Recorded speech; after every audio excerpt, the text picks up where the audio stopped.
as you can imagine, it's becoming a fairly long list. And it just got that little bit longer with both myself and security expert Lincoln Parker making the cut.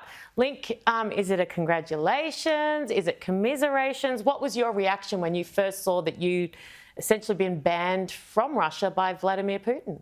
Well, we've both been sanctioned, and I woke up at 6:30 in the morning to a text message from you saying you've just been sanctioned by the government of Russia. And I click on the link, and there it is. The Foreign Ministry of the Russian Federation has sanctioned a bunch of Australians. I think there's about 100 or so, and you and I are on the list. And I think it's a badge of honour because we have dared to speak truth to power. And clearly the KGB does not like it when you're getting cut through and you're influencing people and you're telling the truth, especially to people in Australia, but all around the world. And, you know, that's what happens when you're speaking truth to power. Tell me how much this might have changed future travel plans for you in the near distant future. Were you planning on visiting Russia? Well, no. So, look, Russia is in an axis of adversaries, if you will, with China, Iran, North Korea, and a few of their proxy states. And these are never places that I can go or would go or even want to go to because, look, they're starting wars. We've got a number of conflicts going on around the world now, and it looks like China is going to invade Taiwan sooner than later. So, no.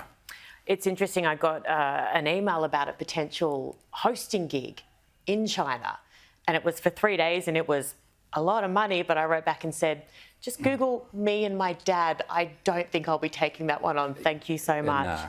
Very disappointed. Link, talk to me about something that the United States Indo-Pacific Command Chief has said and referring to that axis of evil you just mentioned. Yeah, so look, the Americans have been coming out and saying this for a number of years now, certainly more proactively than anybody in Australia, including our Prime Minister, that there is indeed an axis of adversaries, and which I mentioned before. You've got China teaming up with Russia, North Korea, and their proxy states of Hezbollah, and in Yemen you've got the Houthis and you've got Hamas as well. So they're causing a lot of problems. And of course North Korea have sent soldiers over to help Russia now fight against Ukraine. And so we're seeing like we saw in the 1930s, we're seeing a group of countries, of like-minded countries, all coming out to fight Western countries and Western values and democracy and free trade and all those sorts of things. And we need to be prepared. And I don't think it is something that we're prepared for. No. And certainly our Prime Minister has been indecisive. He's used the ADF like a piggy bank and has raided it. And so instead of preparing Australia, he's making us weaker. I guess the only thing that Albo has been decisive on is asking Qantas for upgrades, which is a real shame because he's let down Australia. Talking about letting people down, you would have just heard my interview before the break with Gazelle, who's incredible. So Germany's just announced that it will shut down all 3 Iranian consulates in response to the assumed execution of Jamshid Shamad. Little bit late, I would have said, and she and I spoke off camera for a fair while, and the amount of time she went to both governments pleading for help. He wasn't just sentenced to death yesterday. He was sentenced to death months ago. He's been captive 4 years, and he essentially has been left to die. It's horrific. Yeah, it's like trying to shut the gate after the horse has bolted. Yeah.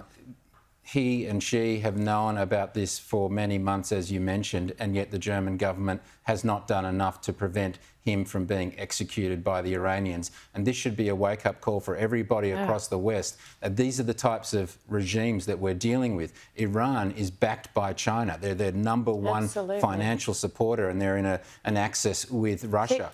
Link, if it was, and it really frustrates me, but if it was just you and me saying it, then I'd understand maybe some people going, oh, what would they know? Da, da, da. It's people from there, people who are part of it, people who have lived there, Iranian people. Yeah. Same as Amjad Taha, who's here from the UAE, a Muslim man. They are the ones saying this. Yes. They know. They're on the ground. Absolutely. It's mind-blowing. Now, talking about being on the ground, pre-selection, Liberal candidate for Mackellar, so the Northern Beaches. Indeed. I don't know what you can or you can't say. Can you say anything? Not too much. I'm a candidate for Liberal Party pre-selection for the seat of Mackellar, which if I win, I would then be going up against Sophie Scomps, who is the Teal member for Mackellar, who is essentially a one-issue candidate. She's only focused on the environment, and really you only see her in the community right before an election. But she's not addressing all the other issues that our community are desperately in need of representation from. So I'm hoping to do that. Yep, well, I would say to all of those, you certainly have my vote, not that I have one there possibly, but my kind of vote that I announce here. And I think given the current state of the world and your particular passion for national security and defence, we need people like you desperately in government. That. So you couldn't do any better. Thank you. Thanks, Link. Thank you for being willing to run as well. Thank you.